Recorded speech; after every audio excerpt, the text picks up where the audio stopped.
Hello दोस्तों, welcome back to my channel. मैं तो अल्लाह भाई पीके में आपका स्वागत है। जैसा कि आप लोग जानते हैं कि प्री बोर्ड का एग्ज़ाम स्टार्ट होने वाला है और फरवरी में आपका एग्ज़ाम होने वाला है। तो आप ज़्यादा टाइम नहीं बर्बाद करोगे अब, और हर एक वीडियो को बहुत ही अच्छे से मैं बता रहा हूँ और बहुत ही अच्छे से आपको तैयारी करनी है। तो आज का जो आपका वीडियो होगा, मैंने बताया था कि मैं क्वेश्चन बैंक के जितने भी अपक्रियाएँ हैं मैं उन सारी अपक्रियाओं को बताऊँगा। और ये क्वेश्चन बैंक है आपका अवतार का। यहाँ पर आप देख रहे हैं 2023 का अरिहंत मतलब अवतार का क्वेश्चन बैंक है। और आज का आपका जो टॉपिक होगा, हमने हेलो हेलो एल्केन और हेलो एरीन, ठीक है, हेलो एल्केन और हेलो एरीन के जितने भी महत्वपूर्ण अभिक्रियाएं थी मैंने बताया था। आज आपका जो लेसन होगा वो होगा एल्कोहल, फिनाल तथा ईथर। एल्कोहल, फिनाल और ईथर के मैंने वीडियो ऑलरेडी बता दिया है, ठीक है। हर एक रिएक्शन को मैंने पहले भी समझाया है, लेकिन इस अवतार जो क्वेश्चन बैंक है इसके सारे रिएक्शन को मैं आज बता रहा हूँ, ठीक है। आप लास्ट तक बने रहना, आपको हर एक टॉपिक बहुत अच्छे से समझ में आने वाली। यहाँ से प्रश्न देखते जाइएगा। हर एक प्रश्न को मैं लिखूंगा नहीं, मैं सीधा सॉल्व करूंगा। आप यहाँ से प्रश्न लिखेंगे। अगर आपके पास क्वेश्चन बैंक नहीं है तो आप हर एक प्रश्न को बहुत अच्छे से लिखेंगे। तो पहला प्रश्न है, लिखा है कि आइसोप्रोपिल एल्कोहल की वाष्प को, आइसोप्रोपिल एल्कोहल की वाष्प को 300 डिग्री सेल्सियस पर गर्म कापर पर प्रवाहित करते हैं। तो ये आपका प्रश्न है। तो प्रश्न में क्या लिखा था? आइसोप्रोपिल एल्कोहल, ठीक है। तो क्या होता है इसका अणु सूत्र? देखो, इसका अणु सूत्र होता है C3H, यहाँ पे 8, और एल्कोहल लिखा है तो आप OH लिख सकते हो, OH आप लिख सकते हो। ये होता है इसका अणु सूत्र, ठीक है। यहाँ पे सॉरी 7 होता है, यहाँ पे 7 होता है, C3H7 होता है। लेकिन हम इसको इस तरह से नहीं लिखेंगे, लिखा तो ऐसे ही जाता है, पर हम इसको थोड़ा से दूसरे तरीके से लिख सकते हैं जिससे आपका रिएक्शन थोड़ा सा सरल हो जाएगा। तो यहाँ पे CH3 हो जाएगा, सिंगल बॉन्ड, यहाँ पे C और यहाँ पे CH3। देखो C कितने? 3 ना, 1 2 और यहाँ पे 3 हो गया। H आपके पास कितने? 7, 3 3 6, अभी भी बचा है ना, एक यहाँ पे लगा देंगे 7, और यहाँ पे सिंगल बॉन्ड OH, यहाँ पे OH हो गया। ये आपका हो गया आइसोप्रोपिल एल्कोहल। इसका क्या नाम है? तो इसका नाम है आइसोप्रोपिल एल्कोहल, आइसोप्रोपिल एल्कोहल इसका नाम हो जाएगा। प्लस में इसकी क्रिया किसके साथ कराना है? तो इसकी क्रिया हम कराएंगे नवजात ऑक्सीजन की उपस्थिति में, ठीक है। नवजात ऑक्सीजन की उपस्थिति में उत्प्रेरक प्रश्न में कहा गया था कॉपर की उपस्थिति में, ठीक है। कॉपर की उपस्थिति में कितना डिग्री सेल्सियस? 300 डिग्री सेल्सियस ताप पर गर्म करना है। ये सारी चीज़ें आपका प्रश्न में लिखा गया है, आपको कहीं से भी कुछ नहीं लाना है, ठीक है। अब होगा क्या? बनता एसीटोन है, और एसीटोन का अणु सूत्र होता है CH3। आप ऐसे भी लिख सकते हो, यहाँ पे C डबल बॉन्ड O और यहाँ पे CH3, ठीक है। ऐसे भी लिख सकते हो, ये आपका एसीटोन है। अगर लिखना चाहो तो इसको आप लिख सकते हो CH3COCH3। तो यहाँ पे हम इस तरह से संरचना बना देंगे। तो यहाँ पर क्या लिखेंगे? यहाँ पे हो जाएगा CH3 सिंगल बॉन्ड, यहाँ पे CH3 डबल बॉन्ड के साथ यहाँ पर O, ठीक है। अब देखेंगे क्या क्या बचा हुआ है हमारे पास। CH3 यहाँ पर एडजस्ट हो गया, CH3 यहाँ पे एडजस्ट हो गया, यहाँ पे C, यहाँ पे C, यहाँ पे एक O, तो यहाँ पर O। देखो यहाँ पे 2 H बचे हैं और एक O और बचा है, तो आपका H2O ये आपका अलग हो जाएगा, ठीक है। तो आपका जल जो होगा वो अलग हो जाएगा, और क्या बनेगा? तो ये आपका बन जाएगा एसीटोन। क्या बन जाएगा? एसीटोन बन जाएगा। तो ये आपका हो गया पहला रिएक्शन। देखो कितना सरल तरीके से मैं बता रहा हूँ, बस आपको रिएक्शन देखना है, आपको हर एक चीज़ बहुत अच्छे से समझ में आ जाएगी। तो दूसरा रिएक्शन क्या है? दूसरा रिएक्शन है कि फिनाल को ठंडे तथा तनु HNO3 के साथ क्रिया कराते हैं। फिनाल को किसके साथ क्रिया कराना है? ठंडे तथा तनु HNO3 के साथ क्रिया कराना है। तो चलो रिएक्शन को शुरू करते हैं। हमारा नंबर 2 रिएक्शन है फिनाल। तो फिनाल का हम स्ट्रक्चर बना सकते हैं, कुछ इस तरह से स्ट्रक्चर होता है, ठीक है। ये आपका हो जाएगा फिनॉल का स्ट्रक्चर। और यहाँ पर हम क्या लिख देंगे? यहाँ पे O और यहाँ पे H लिख देंगे। अगर आपको नाम लिखना है तो आप लिख सकते हो C6H5, यहाँ पे O, यहाँ पे H। ये आपका हो जाएगा फिनॉल का अणु सूत्र। तो आप चाहे स्ट्रक्चर के माध्यम से समझोगे चाहे इस तरीके से, पर इस रिएक्शन में हम स्ट्रक्चर बनाएंगे, ठीक है, क्योंकि थोड़ा सा रिएक्शन आपका जो होगा वो सरल हो जाएगा। तो यहाँ पे चलो रिएक्शन को सॉल्व करते हैं। तो सबसे पहले आपको क्या करना है, सबसे पहले यहाँ पे हम फिनॉल का स्ट्रक्चर बना लेते हैं। ये आपका बन गया फिनॉल, यहाँ पे O और यहाँ पे H लगा देंगे। इसकी क्रिया कराना किसके साथ, HNO3 के साथ, HNO3 के साथ क्रिया कराना है, ठीक है, HNO3 के साथ। और HNO3 कैसा रहेगा, तो प्रश्न में कहा गया था कि ये तनु रहेगा, ठीक है, तनु HNO3। तनु का मतलब कम गाढ़ा होता है, और अगर सांद्र लिखा होगा तो उसका मतलब गाढ़ा होता है। आपको पता है यहाँ पे भी H होता है, यहाँ पे भी H होता है, यहाँ पे भी H होता है, यहाँ पे भी H होता है, और यहाँ पर भी H होता है। हर जगह जहाँ जहाँ पे ये जॉइंट है वहाँ पर H होता है, ये आपको पता है पहले से। तो रिएक्शन क्या होगा, यहाँ पे पहले हम ये बेंजीन का स्ट्रक्चर बना लेंगे, ये आपका बन जाएगा। यहाँ पे क्या लिखा है, तो यहाँ पे आपका OH लिखा है, तो यहाँ पे O, यहाँ पे H लिखेंगे। देखो यहाँ से H, यहाँ से जो H होगा वो निकल जाएगा, और इस H की जगह पे क्या आ जाएगा, इस H की जगह पे NO2 आ जाएगा। इस H की जगह पे क्या आ जाएगा, NO, और यहाँ पे 2 आ जाएगा, ठीक है। कुछ भी नहीं हुआ, यहाँ पे H की जगह पे H हट गया, यहाँ पे NO2 आ गया। एक H यहाँ पे, एक H यहाँ पे, और एक ऑक्सीजन बचा है। कितने H हैं, 2, मतलब कि आपका H2 और एक O बचा है ना, O। जल आपका अलग होगा या निकलेगा, लेकिन इसके ना एक अणु और बनेंगे। फिर से यहाँ पे हम बनाएंगे, और यहाँ पे OH लिखेंगे। यहाँ पे NO2 जोड़े थे ना, अब यहाँ पे NO2 ना जोड़ के ना कहाँ पे जोड़ेंगे, यहाँ पे NO2 जोड़ेंगे, NO2।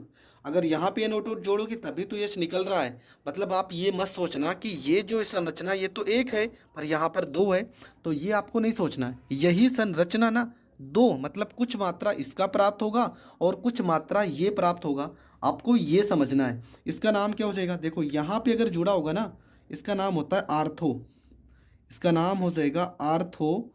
और NO2 को आप पढ़ोगे नाइट्रो, आर्थो नाइट्रो और फिनॉल, आर्थो नाइट्रो फिनॉल इसका नाम हो जाएगा। और अगर यहाँ पर जुड़ा होगा तो इसको हम पैरा पढ़ते हैं, para nitro phenol, para nitro phenol इसका नाम हो जाएगा, ठीक है। इसका नाम क्या हो जाएगा, आर्थो नाइट्रो फिनॉल, इसका नाम पैरा नाइट्रो फिनॉल। तो ये रिएक्शन आपका हो जाएगा कंप्लीट। कितना सरल है, बस आपको ध्यान देना है कि कहाँ पर कौन सी चीज़ को ऐड करना है। तो ये रिएक्शन भी आपका हो चुका है। अगला रिएक्शन आपका है रिएक्शन नंबर 3। क्या लिखा है इसमें कि एथिल एल्कोहल की वाष्प को, एथिल एल्कोहल की वाष्प को AlO3, यहाँ पे सॉरी गलत लिखा है, यहाँ पे Al2 होना चाहिए ना, एल्यूमिना होता है, एल्यूमिना Al2O3 पर 250 डिग्री सेल्सियस पर प्रवाहित करते हैं। ये आपका रिएक्शन हो गया। तो आपने प्रश्न लिख लिया है, तो लिख लिया है तो प्रश्न को चलो सॉल्व करते हैं। ये सारे के सारे रिएक्शन 2022 में ही आए हैं, ठीक है। चलो प्रश्न नंबर 3।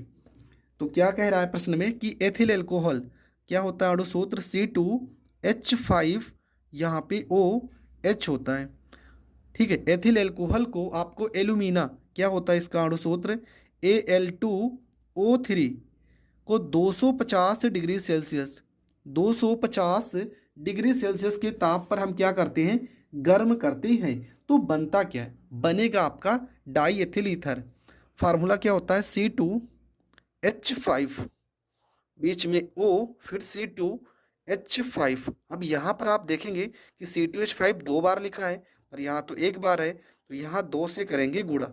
अब C2H5 कितना हो गया, 2, तो यहाँ और यहाँ 2 बार लिखा है, वो आपके पास कितना हो गया, 2 हो गया ना। एक को यहाँ पर H अभी 2 बचा है, एक ऑक्सीजन, तो प्लस में H2O, ये आपका अलग हो जाएगा। समीकरण आपका संतुलित हो गया ना। इसका क्या नाम है, तो इसका नाम है डाई एथिल ईथर, इसका नाम हो जाएगा डाई एथिल ईथर। और ये जो लिखा है ना, इसका नाम एल्यूमिना है, एल्यूमिना नाम इसका, Al2O3 होता है, क्वेश्चन बैंक में गलत लिखा है। इसका नाम तो आपको पता है, एथिल एल्कोहल। C2H5 को क्या पढ़ते हैं, तो इसको पढ़ते हैं हम एथिल, और OH को क्या पढ़ेंगे, एल्कोहल। OH को क्या पढ़ेंगे, एल्कोहल। तो इसका नाम हो जाएगा एथिल एल्कोहल। अगला आपका जो है नंबर 4 आपका जो प्रश्न है, लिखा है कि फिनाल को सांद्र HNO3 के साथ क्रिया कराते हैं। फिनाल को, सिर्फ फिनॉल लिखा है ना, फिनाल को सांद्र HNO3 से क्रिया कराते हैं। यहाँ पे ना तो तनु, देखो ये रिएक्शन यहाँ पे ठंडे तथा तनु, यहाँ पे अलग चीज लिखा है और यहाँ पे अलग चीज लिखा है। यहाँ पे तनु था, यहाँ पे सांद्र है। तो आपको प्रश्न गलत नहीं करना है, प्रश्न आप ध्यान से पढ़ना है, आपका प्रश्न नहीं तो तुरंत गलत होगा। तो ये प्रश्न को हम कैसे हल करेंगे, प्रश्न तो आप लिख ही चुके हैं। तो सबसे पहले ना हम फिनाल की संरचना बना लेते हैं। सबसे पहले हम फिनाल की संरचना बना लेते हैं। ये हो जाएगा आपका रिएक्शन नंबर 4।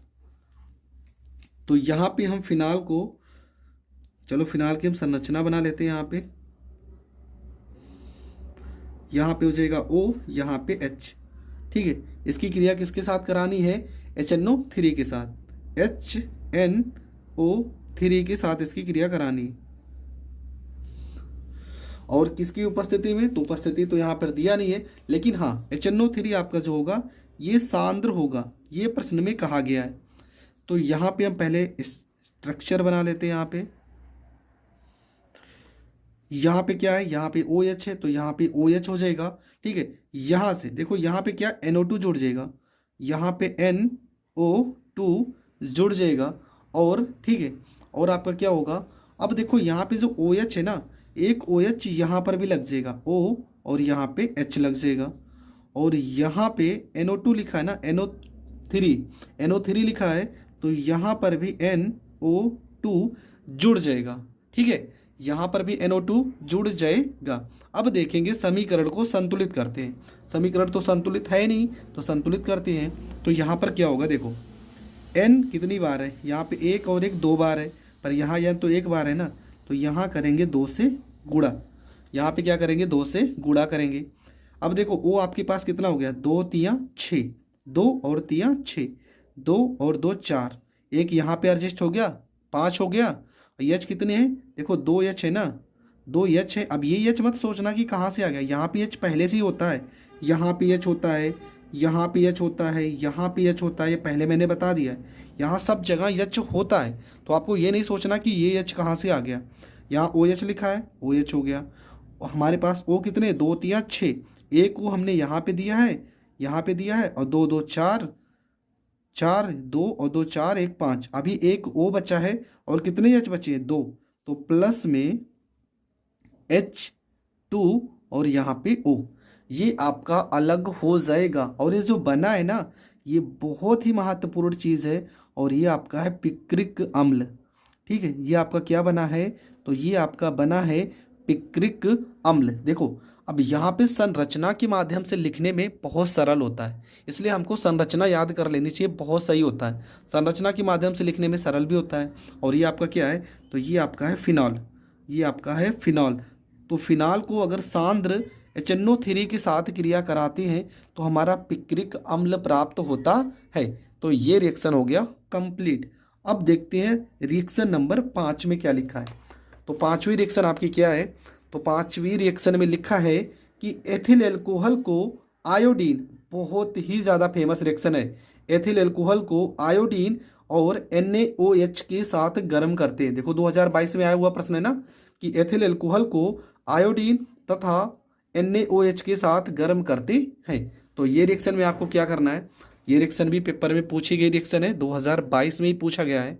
तो हम सबसे पहले क्या लिखेंगे, सबसे पहले लिखेंगे एथिल एल्कोहल, क्या अणु सूत्र होता है, C2H5, यहाँ पे हो जाएगा O, यहाँ पे H, इसके साथ गर्म करना आयोडीन के साथ। तो आयोडीन का क्या होता है अणु सूत्र, I2 होता है, और प्लस में NaOH के साथ हम गर्म करते हैं। ठीक है, क्यों, अब होगा क्या, देखो यहाँ पे क्या है, बनता आपका एस्टेल्डिहाइड है, क्या बनेगा, एस्टेल्डिहाइड। यहाँ पे आई कितने हैं, देखो आई कितने हैं, 2, तो यहाँ पे हम करेंगे 2 से गुणा, किससे करेंगे, 2 से गुणा, तो यहाँ पर बनेगा CH3 और क्या हो जाएगा, देखो C कितने, 2 है ना, CH3 और यहाँ पे C, अब तो C 2 हो गए और HO, यहाँ पे H, यहाँ पे O। समीकरण संतुलित हो गया? नहीं। C कितने, 2, तो एक C यहाँ पे, एक C यहाँ पे, 2 हो गए। H 5 और एक 6 है, 3 और एक 4 हुए ना, 3 और एक 4 हो चुके। O आपका हो गया, O आपका हो गया। प्लस में अगर देखा जाए तो ये 2Na के साथ I हो जाएगा, प्लस में 2Na और यहाँ पे I हो जाएगा। प्लस में क्या बचा है अभी, अभी देखो क्या बचा है। H आपके पास कितने थे, 5 1 6 थे, हमने 3 और एक 4 लिखा है, 4 H तो हमने लिखे हैं, ठीक है। अभी क्या बचा है, अभी आपका बचा है यहाँ पे एक, यहाँ पे कितने H है, 2 H है, 2 H है और 2 O है और एक H यहाँ पर भी बचा है, ठीक है। 5 1 6, 2 H बचे, क्यों, क्योंकि 5 और एक 6 थे ना, हमने 3 1 4 लिखा है, मतलब H आपके पास कितने बचे हैं, H आपके पास 4 बचे हैं और O आपके पास कितने बचे हैं, O आपके पास 2 बचे हैं। तो आपका 2H2O मतलब जल जो होगा वो अलग होगा, ठीक है। तो इसका नाम क्या है, तो इसका नाम है एस्टेल्डिहाइड।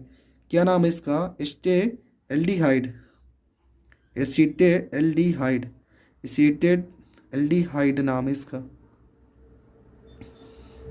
तो ये आपका हो गया कंप्लीट। तो ये आपका 5 नंबर रिएक्शन भी कंप्लीट हो गया, ठीक है। अब बढ़ते हैं हम अगले रिएक्शन की ओर। तो आपका जो अगला प्रश्न है, ठीक है, यहाँ पर तो एस्टेल्डिहाइड बन गया। अगला प्रश्न आपका है प्रश्न नंबर 6। लिखा NaOH की उपस्थिति में फिनाल को CCl4 कार्बन टेट्राक्लोराइड के साथ गर्म करके जल अपघटित कराते हैं। तो ये आपका प्रश्न नंबर 6 है, आपने लिख लिया है, तो चलो प्रश्न को सॉल्व करते हैं। तो प्रश्न नंबर आपका क्या है, तो प्रश्न नंबर आपका है 6। तो 6 नंबर प्रश्न में क्या लिखा था, प्रश्न में लिखा था कि फिनाल को, क्या है आपका फिनाल, तो फिनाल के लिए हम स्ट्रक्चर ही बनाते हैं। ये हो गया आपका फिनाल, यहाँ पे OH लिख देंगे, इसको CCl4, ठीक है। ये क्या है, ये आपका कार्बन टेट्राक्लोराइड। और क्या था प्रश्न में, और प्रश्न में लिखा है NaOH की उपस्थिति में हम क्या करते हैं, अपचयन कराते हैं, मतलब हल करते हैं, इसको गर्म करके हल करेंगे। तो यहाँ पे होगा क्या, देखो सबसे सिंपल है, यहाँ पे Cl कितने हैं, Cl कितने हैं, 4, तो हमें Na भी ले लेने हैं 4, क्योंकि NaCl अलग हो जाएगा। तो बनेगा क्या, बनता है सैलिसिलिक अम्ल। कैसे बनेगा, तो यहाँ पर पहले आपको संरचना बना देनी है और यहाँ पे आपको लिखना है O, यहाँ पे H, यहाँ पे हो जाएगा C, यहाँ पे C हो गया ना, ये C हो गया। और देखो O कितने, 4 O हैं, तो 1 2 और यहाँ पे H लगा देना है, यहाँ पे H लगा देना है। ये क्या बन गया, ये आपका सैलिसिलिक अम्ल। इसका नाम क्या है, सैलिसिलिक अम्ल नाम है इसका, सैलिसिलिक अम्ल बन जाएगा। और प्लस में Na कितने, 4, Cl कितने, 4, प्लस में 4 NaCl अलग हो जाएगा, ठीक है, 4 NaCl अलग हो जाएगा। तो Na भी खत्म, Cl भी खत्म। अब बचा क्या है, देखो C हमारा एक था ना, C भी खत्म हो चुका है। O आपके पास कितने थे, 4, आपने यहाँ पे 2 लिखे हैं। अभी O कितने बचे, O बचे हैं 2, और H कितने बचे हैं, H बचे हैं, देखो यहाँ पे H कितने बचे हैं, यहाँ पे 4। अब यहाँ पे H मत जोड़ना, क्योंकि मैंने पहले ही बताया यहाँ सब H होते हैं।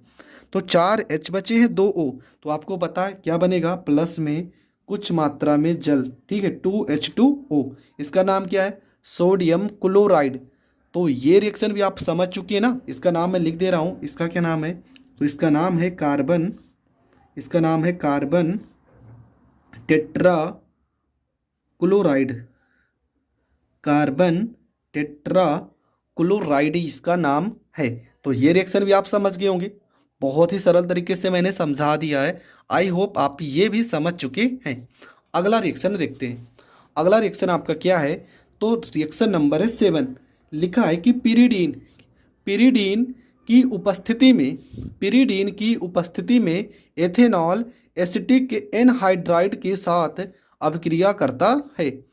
पिरीडीन आपका उपस्थिति रहेगा, मतलब उत्प्रेरक रहेगा। एथेनॉल की क्रिया हमें एसिटिक एनहाइड्राइड के साथ कराना है। तो रिएक्शन हम समझ चुके हैं क्या क्या हमें करना है, तो आपका है प्रश्न नंबर 7। सबसे पहले क्या लेना है, आपको लेना है एसिटिक एनहाइड्राइड। ठीक है, एसिटिक एनहाइड्राइड को आप कैसे लिख सकते हो, आप लिख सकते हो CH3, ठीक है, CO, ठीक है, CH3CO। नहीं यार, इस तरह से लिखेंगे तो थोड़ा सा लंबा हो जाएगा। हम लिख सकते हैं CHCO, ठीक है, यहाँ पे यहाँ पे O और CHCO, इस तरह से लिख सकते हैं। ये आपका क्या है, ये आपका एसिटिक एनहाइड्राइड है। आप इसको लिखना चाहो तो CHCO का होल ट्वाइस और यहाँ पे O लिख सकते हो, इस तरह से भी लिख सकते हो, पर इस तरह से हमने लिखा है। प्लस में हमें क्रिया करानी है एथेनॉल मतलब एथिल एल्कोहल के साथ, तो एथिल एल्कोहल को हम लिख सकते हैं CH3CH2 और यहाँ पे OH, इस तरह से हम लिख सकते हैं। और उपस्थिति किसकी है, पिरिडीन की। ठीक है, उपस्थिति आपकी है पिरिडीन की, तो ये भी आपको लिख देना है। बनता क्या है, बनेगा आपका एथिल एसीटेट। ठीक है, बनेगा आपका एथिल एसीटेट। कैसे, तो यहाँ पे क्या लिखा है, देखो यहाँ पे लिखा है CH3, तो हम लिखेंगे CH और यहाँ पे हो जाएगा 3 हो जाएगा। ठीक है, CH3 हो जाएगा।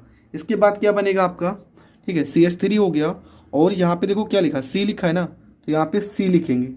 और क्या लिखा है, OO, 2 O है, तो यहाँ पे COO हो जाएगा। और क्या बचेगा, C2H5 हो जाएगा। ठीक है, C2H5 हो जाएगा। प्लस में क्या बनेगा, प्लस में CH3COO, यहाँ पे H बनेगा।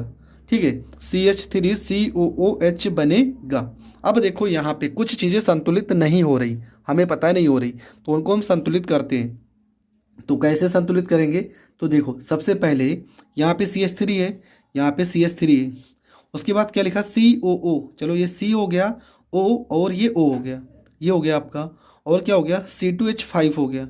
ठीक है, C2H5 हो गया। अब देखो क्या लिखा है, CH3 कितनी बार हमने लिखा है, देखो 2 बार। तो यहाँ पे सबसे पहला काम क्या करेंगे ना, 2 से करेंगे गुणा। CH3 हमने कितनी बार लिखा है, 2 बार, तो 2 हो गया। C कितना लिखा, देखो 2 को C से गुणा करोगे C2 होगा ना, तो यहाँ C2 हो गया।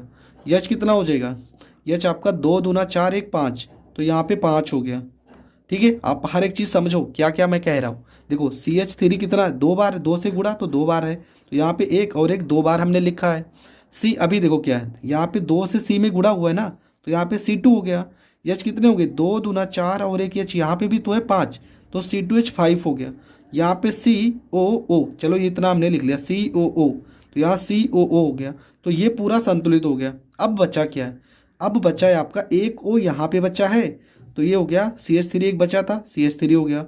यहाँ पे CO और एक O ये बचा है, तो 2 O हो गए। और क्या बचा है, और आपका COO और एक H बचा है ना, एक H यहाँ पे एडजस्ट हो गया। तो आपका बना क्या, इसका नाम है एथिल एसीटेट। क्या नाम है इसका, इसका नाम है एथिल और एसीटेट, इसका नाम है एथिल एसीटेट, इसका नाम है। और नीचे वाला जो लिखा है ना, इसका नाम है एसिटिक अम्ल, ये आपका सिरका है, एसिटिक अम्ल इसका नाम है। ठीक है, इसका नाम क्या है, इसका नाम है आपका एसिटिक अम्ल। तो ये रिएक्शन भी आप समझ चुके हो। थोड़ा सा रिएक्शन कठिन है, पर देखो मैंने सॉल्व करने का तरीका आपको बहुत ही अच्छे से बता दिया है। अगला आपका रिएक्शन है, हमने ये रिएक्शन छोड़ दिया। ठीक है, हमने इसके बाद प्रश्न नंबर ये कर लिया कि पिरिडीन वाला, ये प्रश्न छोटा है तो इसको भी हम कर लेते हैं। लिखा क्या है प्रश्न में, लिखा है कि डाई एथिल ईथर को एसिटिल क्लोराइड के साथ निर्जल AlCl3 की उपस्थिति में गर्म करते हैं। डाई एथिल ईथर को हमें एसिटिल क्लोराइड के साथ गर्म करना है। हमारा जो अगला रिएक्शन है, ठीक है, अगला जो रिएक्शन है इसमें लिखा है कि डाई एथिल ईथर को, तो सबसे पहली बात तो डाई एथिल ईथर का आपको अणु सूत्र पता होना चाहिए। क्या होता है, ये होता है आपका C2H5O, ये होता है इसका डाई एथिल ईथर। इसको किसके साथ गर्म करना, एसिटिल क्लोराइड, क्या होता है CH3COCl। ठीक है, CH3COCl, ये होता है इसका अणु सूत्र। इसका नाम क्या है, इसका नाम है एसिटिल। ठीक है, एसिटिल क्लोराइड इसका नाम है, एसिटिल क्लोराइड इसका नाम है। और किसकी उपस्थिति में, निर्जल AlCl3 थ्री की उपस्थिति में, एल्यूमिनियम ट्राइक्लोराइड इसका नाम है, की उपस्थिति में अगर हम क्रिया कराते हैं तो बनता क्या है। देखो यहाँ पे क्या लिखा है C2H5, तो ये बनेगा C2H5, यहाँ पे हम लिख देते हैं। यहाँ पे क्या Cl, इसके साथ Cl हो जाएगा, प्लस में क्या बचेगा C2H5 के साथ क्या हो गया Cl। यहाँ पे क्या लिखा है C2H5, ठीक है, क्या लिखा है C2H5 और क्या बचा है यहाँ पे CH3, मतलब आपका बचा है CH3COO। देखो यहाँ पे CH3 CO और ये O, और एक C2H5 बचा है, C2H5 बचा है, तो ये आपका अलग हो जाएगा। इसका नाम क्या है, तो इसका नाम है एथिल क्लोराइड, ठीक है, इसका नाम है एथिल क्लोराइड। और इसका नाम क्या है, तो इसका नाम है C2H5 को हम पढ़ेंगे एथिल, और CH3COO को पढ़ेंगे एसीटेट, तो इसका नाम हो जाएगा एथिल एसीटेट। तो ये रिएक्शन भी आपका हो गया कंप्लीट। तो दोस्तों मैंने लगभग 7 रिएक्शन बता दिए हैं, लेकिन अभी बहुत सारे रिएक्शन है, हर एक रिएक्शन को आपको पढ़ना है, क्योंकि आप लोग की डिमांड थी कि सर जो भी आपके पास क्वेश्चन बैंक है, क्वेश्चन बैंक से क्वेश्चन को सॉल्व कीजिए। तो मैं इसलिए क्वेश्चन बैंक के हर एक प्रश्न को बता रहा हूँ और बहुत ही सरल तरीके से बता रहा हूँ। आई होप आपको हर एक टॉपिक बहुत अच्छे से समझ में आ रही होगी।